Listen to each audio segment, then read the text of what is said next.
به نام خداوند یکتا. وطندارای عزیز، السلام علیکم و رحمت الله و برکاته. وقت هم شما بخیر باشه، خسته نباشین. در هر سرزمینی که زندگی میکنین انشالله که آبتان سرد باشه و نانتان گرم. به گزارش ما خوش آمدید. وقت شب هم است، در خدمت شما هستیم. در این گزارش باز هم موضوع از زلزله است، گپ از زلزله است. جا داره که یک عرض تسلیت بگوییم برای خانواده هایی که شهید دادن، خداوند غریق رحمتشان بکنه، و خانواده هایی که زخمی دارند تا به همین لحظه بر اونا شفای عاجل میخوایم از بارگاه خداوند. هرچند که خاطره خوش ما نداریم، در چندین روز که ما به ولایت زیبای هرات هستیم، به هر کوچه و پس کوچه، به هر دکان و هر فروشگاه گپ از زلزله است، گپ از تخریب است، گپ از ناراحتی است، گپ از درد است، گپ از رنج است. و همین وقت شب و یک قریه به نام چاهاک که مربوط به ولسوالی انجیل میشه ما آمدیم. به دلیل از این آمدیم که هرچند ما گزارش‌های داشتیم از اینجا لحظه به لحظه، هم در قسمت کمک ها، هم در قسمتی که مردم ما چقدر سهولت برشان ایجاد شده از طرف دولت. و در این گزارش هم یکی از شخصیت های بسیار حلیم، یک انسان بسیار نیک، یک انسان بسیار با خدا، باز هم امون رقمی که در کابل فعالیت های خیلی خوب داشتن، تشریف آوردن به ولایت زیبای هرات. آقای رفیع الله احمدزی، معاون صاحب ناحیه پنجم شهر کابل آمدن و ما هم یک جا خواستیم که به این قریه بیاییم و ای که هدف معاون صاحب چی است در اینجا آمده ایرم خواد پرسیدیم. معاون صاحب شبت بخیر، خسته نباشی، خسته و مانده راه هم حتما هستی. زنده باشین امیری صاحب. سلام و احترامات بر شما و بینندای عزیز شما. قسمی که شما گفتین در این اواخر در ولایت هرات بسیار از برادرای ما به شهادت رسیدن و بسیار از وطندارای ما البته زخمی شدن. خداوند به ایشان رحم کنه و خداوند به مریضا شفای عاجل نصیب کنه و به شهیدا جنت الفردوس نصیب کنه. ما هم به نوبه خود من حیث فردی مملکت به ولایت هرات آمدیم تا برادرای و خواهرای ما در ولایت هرات تنها خود احساس نکنند. همین بوده که امروز با همکاری شما به ولسوالی انجیل آمدیم و تا غمشریکی همراه این ملت مظلوم ولایت هرات داشته باشیم. بسیار زیاد تشکر.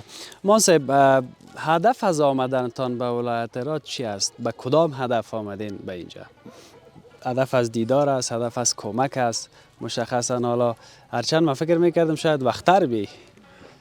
امیری صاحب شما خوب گفتین. ما تقریبا مدت 2 هفته نبودیم به خاطر تداوی بازی مریضا، به خاطر تداوی بچه ما رفته بودم و کوشش زیاد کردم که زودتر بیم، ولی وقت زمانگیر شد. آمدیم تا با این ولس رنجیده به ولایت هرات با مردمایی که در اینجا واقعا زخم برداشتن، جام شهادت نوشیدن، باید کمک کنیم. ما مقدار 1 میلیون افغانی، بیشتر از 1 میلیون افغانی پول آوردیم.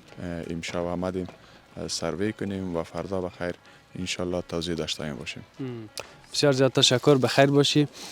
من نمیخوایم اینجا زیاد صحبت بکنم، زیاد مردمایی که اینجا هستن، یعنی بزرگوارا را که میبینین همشان اینجا درد و رنج دارن، تشویش دارن. هر لحظه احتمالش میره که بازم اینجا زلزله شوه. معاون صاحب، گفتنی خودت برای مردم، برای کسایی که توان کمک دارن، اینجا هستن، بیرون از افغانستان هستن، چی هستن؟ امیری صاحب، یک چیز میگم، واقعا در یک جای بسیار جای خوشی احساس میکنم که ما در مملکت زندگی میکنیم که به نام تفرقه در بین ما چیزی وجود نداره. برادر پشتون ما باشه، تاجک باشه، هزاره باشه، ازبک باشه. ما اینجا آمدیم تا مردم ولایت هرات خود تنها احساس نکنند. ما همراهشان هستیم و در ضمن قابل یادآوری است برادر و خواهر چیزی که در افغانستان هستند و اونهایی که بیرون از افغانستان هستند، بیاین دست هموطنای ما را در این شرایط دشوار که زمستان در پیش روی داریم، خانه هایشان ویران گردیده و در یک خیمه زندگی کردن واقعا سخت است. بیاین به خاطر حل مشکل اینها کارهای بنیادی کنیم و کمک های بنیادی کنیم. درست. چطور که پول نقد خواستین با خود بیارین اینجا توضیح بکنین؟ بعضی کسا تصمیم های مختلف داشتن از شما که چطور که مسئله پول نقد است؟ خب امیری صاحب بعضی نهادها مشکل غذای رای کردن، بعضی لباسی رای کردن، ولی بعضی هموطنای ما فعلا در این شرایط فعلی ضرورت به پول نقد دارن. بنا اگر به طور مثال بگیم یک هموطن ما زخمی است به خاطر تداوی پول نقد ضرورت داره، اینجا تداویش نمیشه. ما بهتر دانستیم تا پول نقد توزیع کنیم برای جا. در قدم نخست پلان داشتیم که حداقل در بین 800 یا 500 فامیلایی که بجا شدن برای حداقل اگر دیگر چیز نشه یک چهاردیوالی ایمار کنیم، ولی بنابر مشکلات زلزله نمیشه که به شرایط فعلی برشن چهاردیوالی ایمار کنیم. پلان داریم که پول نقد توزیع شه و هر نوع مشکلی که دارن بنابر امو ضرورت مشکل خود حل کنن. بسیار تشکر. چقدر خوب است امی نماینده از اینا رو هم ببینیم ما خودت یک جای بله. ببینیم چقدر کمک آمده تا بالا برشان، چقدر سهولت ایجاد شده. در این چند شب من مطمئن هستم کسایی که واقعا احساس داشته. اگر خود ما بگویم شاید اشتباه بگویم، صحیح بگویم، نگویم، منتها ما در این چند شب که به ولایت هرات هستیم در هر شب شاید 2 ساعت 3 ساعت ما استراحت بکنیم، او را از گنگسی و گولی بگویم و متوطنی بگویم که ما مفتیم دیگه به سر پای خود نمیفهمیم. من میدانم که همه ما شما با احساس هستیم. بریم یک جای ببینیم، به خیمه ها هم ببینیم که چقدر کمک شده، سهولت آمده. با نماینده شان هم صحبت بکنیم یک جای. درست است؟ درست است. مهربانی. بریم بخیر.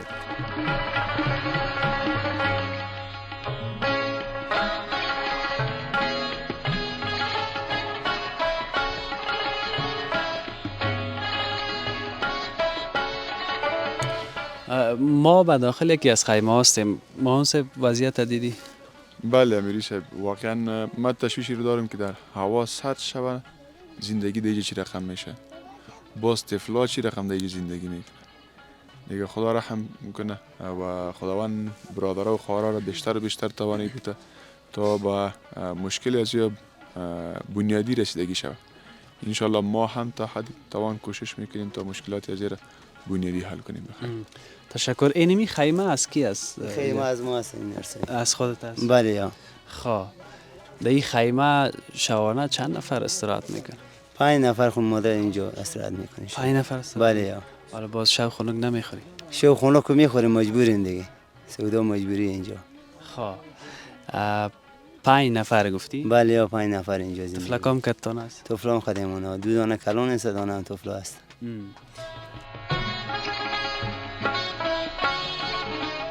امی خیمه دبل است یا نازک است؟ این خیمه دول 2 لا دایم این است. یعنی تو شمال هوا تیر میشه؟ تیر میشه. بله یا تیر میشه. جیرا دار واز میکنیم هوا شمال تیر میشه داخل از اینا. صحیح. جالبی است مان صاحب که وقت بعضی کسایی که مثلا دیگه جای زندگی میکنن نرمال دفتندت یک جایی که بیایه باز بخی از گپ زدن هم میمانن. نه مثل که امیال خودت اولین بار است آمدی، شاید در رقم ایران ماندی کالجی چه رقمی دیگ در کجا میکنن مثلا، نه گاز در کجاست و چه رقم پخته میکنن، اینجا مواد خوراکه را چطور انتقال بتن. طبعا امیری صاحب ما وضعیت فعلی را که میبینم پخت و پز طفل اگر مریض شوه بیرون حشرات بعضی خزنده موزر هستند. واقعا دیگه زندگی سخت است در تو شرایط. یک خانه درست داشته باشی، آشپزخانه داشته باشی، ولی یک دفعه تصادفی همه چیز از دست بدی باز بیایی در یک اتاق پلاستیکی زندگی کنی، طبعا دیگه زندگی کردن واقعا سخت است. دقیق. نه لاین برق است، نه که اون یک چیزک دارند و بطریای خرد دیدی یک چراغک بسیار خرد. این از طرف شب اگر ضرورت باشه که برای بیرون این بسیار دیگه یک رقم بخی وحشتناک است. باز امیری صاحب بالخصوص که در نصف شب بیدار شی خوابم نیست. ای کاش که خواب کده میتونستن. ما امروز که میامدم صحبت کردم گفتن بر شما صحبت کردم گفتین که این باز زلزله شد. خواب کردن هم نیست دیگه. طبعا اگر خواب باشه ما همین چشمای برادرها رو که میبینیم یعنی یکی خوب خانه را از دست دادن، خفگان خانه است دیگه. ترسی وجود داره که آیا نشه یک دفعه زمین چاک شود و بیرون اگر یک دفعه تصادفی بیرون برای ببینی که در دشت بیابان هفتگی نه یک چهاردیوالی وجود داره، نه یک باز از طرف روز هفته است، گرمی می باشه، از طرف شب خنک می باشه. طبعا دیگه مشکلات هست. خدا رحم کنه. گفتنی شما برای مردم چی است؟ چی است همیال در دلت که باید بگویی برای ما بگویی برای مردم بگویی؟ زمستون بیام آدم بخیر ای طفلام و اینا سینه بغل میشم. هوا اینجا سردم. امروز هم که پی قدم شما بزرگوارا باد استاده اینجا تیفون میشه که آدم دیگر نمیبینم. هوا سردم. ما از شما بزرگوارا خو میخوایم که اینجا با ما سرپناهی جور بکنید، یا اینجا یا بالاتر یا پایینتر. همین طفلامو زمستون هم مریض میشم. ما خودمون زندگی ما هم تلفات شدم.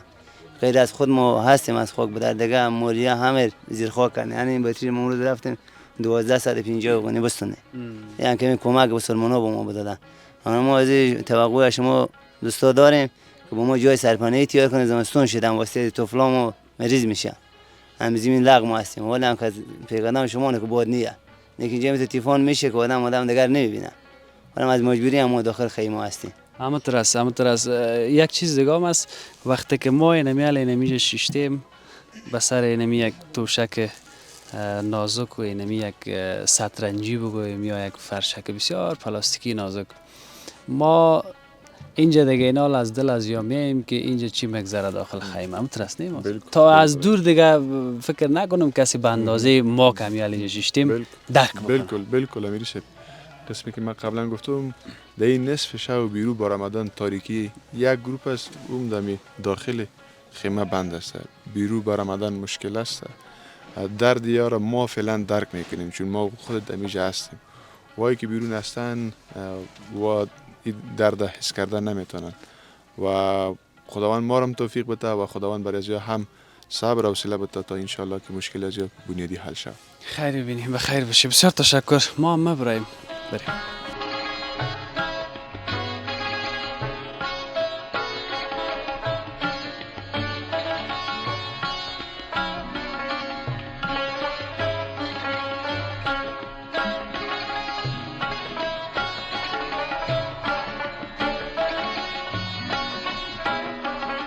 خب به هر صورت هر قدر که باز ما روی جگرخونی ها بپیچیم در گزارش به نظر من درست نیست.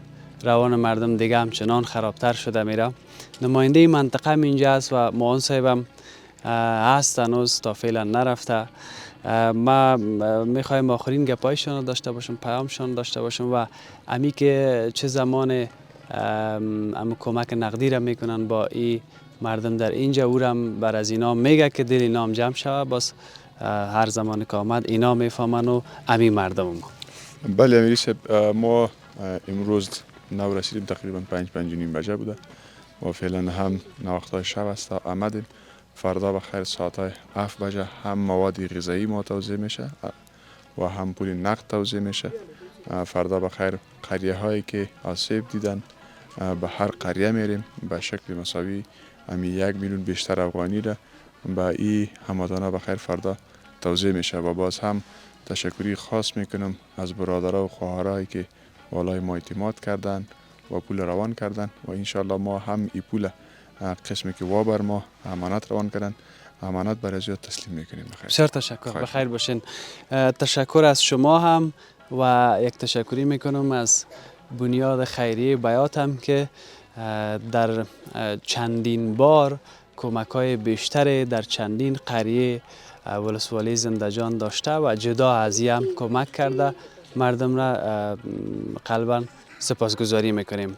گزارش هم در اینجا و پایان میرسه. خداوند یار و نگهدار همه ما و شما. بیاییم که اگر توان 10 افغانی کمک داریم بر از این مردم دریغ نکنیم. الله یار و نگهدار همه ما و شما.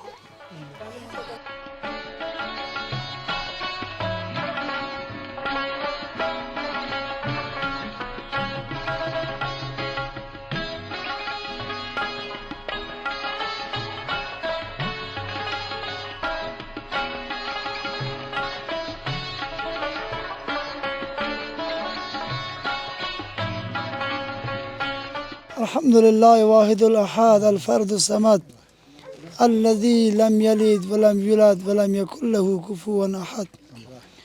ربنا ظلمنا أنفسنا وإن لم تغفر لنا وترحمنا لنكونن من الخاسرين. ربنا هب لنا من أزواجنا وذرياتنا قرة أعين واجعلنا للمتقين إماما. رب اجعلني مقيم الصلاة ومن ذريتي ربنا وتقبل دعاء. رب اغفر لي ولوالدي وللمؤمنين يوم يقوم الحساب. قل رب اغفر وارحم وأنت خير الراحمين برحمتك يا رب.